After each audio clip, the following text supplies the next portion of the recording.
In the North, justice is not a performance. It is a responsibility. Eddard Stark was raised to believe that power means accountability.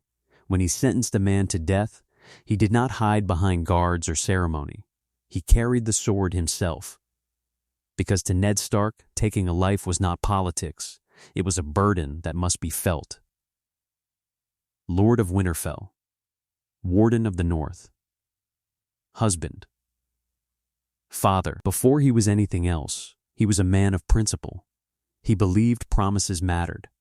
He believed loyalty was sacred. He believed truth was stronger than fear. But the North is simple. The South is not. In Winterfell, honor builds respect. In King's Landing, honor makes you vulnerable. Ned Stark had survived war.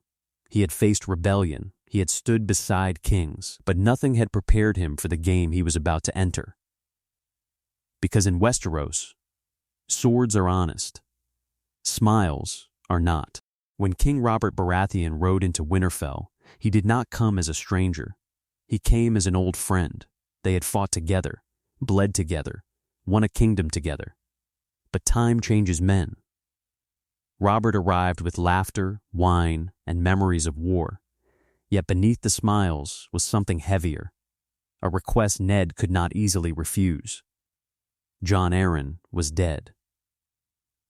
The hand of the king, and Robert wanted Ned to take his place, to leave the North, to leave the safety of Winterfell, to walk into the heart of the capital. Ned did not crave power. He did not desire court life. He understood what King's Landing was, a nest of whispers, secrets, and ambition. But loyalty bound him. Robert was his king, and more than that, his brother in arms.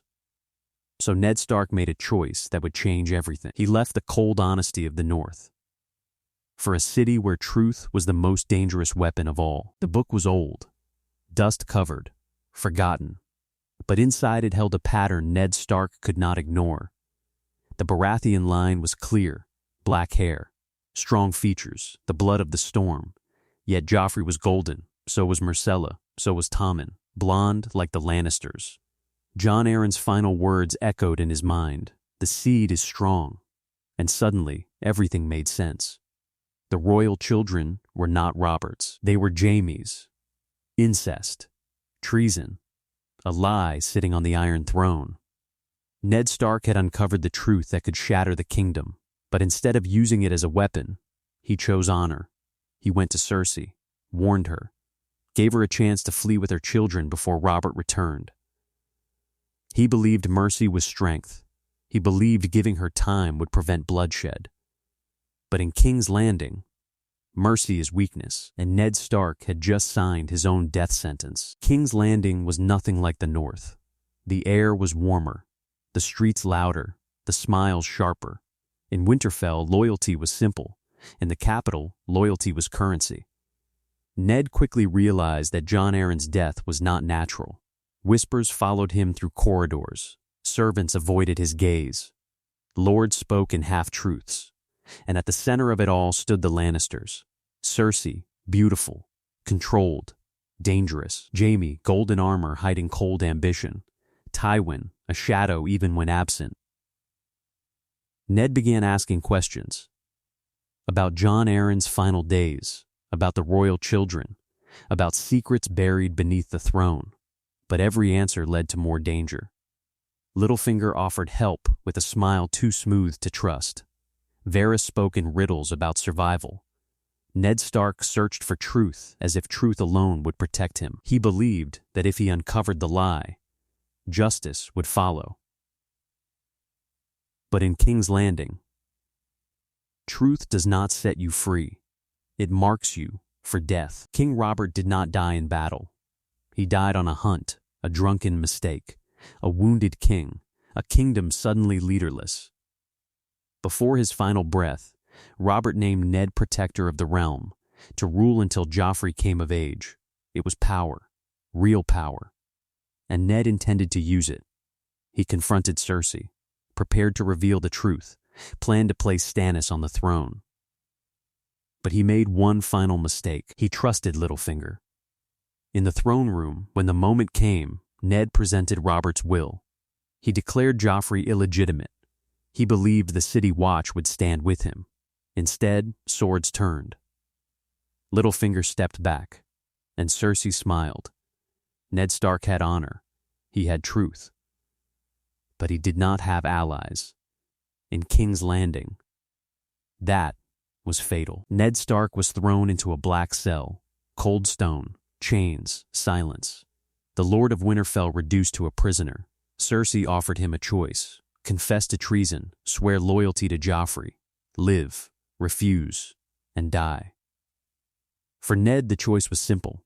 He would protect his daughters, even if it meant destroying his own honor. In the Great Sept of Baelor, before a watching crowd, Ned Stark knelt. He confessed to crimes he did not commit. He named Joffrey the true king. He broke his own principles to save his family, and for a moment, it seemed mercy might win. But Joffrey was not his father. He was cruel, impulsive, hungry for power. With a single command, he ordered Ned Stark's execution. No trial, no mercy, no justice. As the sword fell, honor fell with it, and the realm learned a brutal lesson. In Westeros, good men do not always survive. When the sword fell in King's Landing, it was not just a man who died. It was innocence. Ned Stark's death shattered the illusion that heroes are protected. The North rose in fury. Robb Stark marched to war. The War of the Five Kings began. But Ned's true legacy was not rebellion. It was the children he raised. Robb carried his courage. Sansa learned strength through suffering. Arya carried justice like a blade. Bran carried memory. And Jon Snow carried his honor. Even in death, Ned Stark shaped the future of Westeros. He lost the Game of Thrones, but he won something greater: respect. In a world ruled by ambition, he remained himself until the end. He was not perfect. He was not clever enough for politics, but he was good.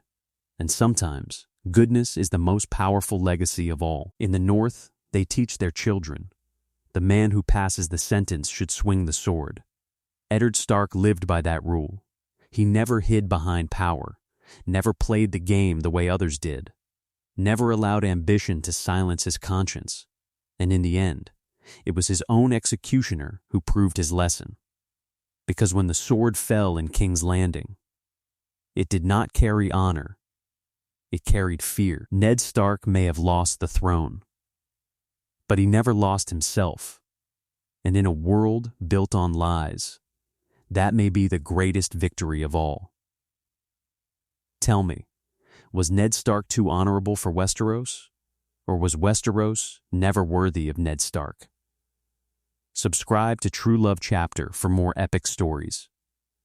Because winter may fall, but honor never dies.